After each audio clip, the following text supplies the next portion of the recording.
ஆண்டவர் எச்சரிக்கிறார். அப்ப இன்றைக்கு ஒருவேளை உங்களுடைய பாவத்து நிமித்தம் அந்த வியாதி வந்திருக்கலாம்.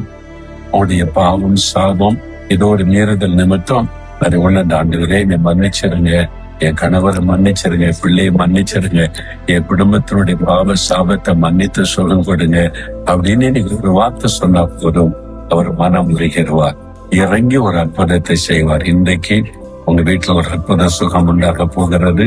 அற்புதத்தை பார்க்க நான் விசுவாசிக்கிறேன்.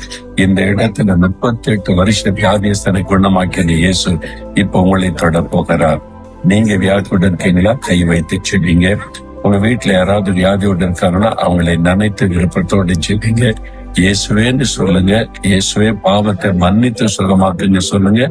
அற்புதம் நடக்கும்.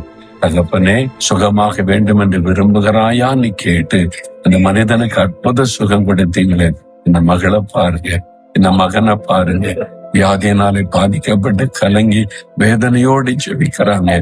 நீங்க வியாதியஸ்தரை கண்டு மனதுருகிய தொட்டை குணமாக்கினீங்களே, நான் வியாதி படுக்கையில் கிடந்த போது என்னை தேடி வந்து சுகமாக்குனீங்களே, இந்த மகனை சுகமாக்குங்க, இந்த மகளை சுகமாக்குங்க, இந்த குழந்தையை குணமாக்குங்க.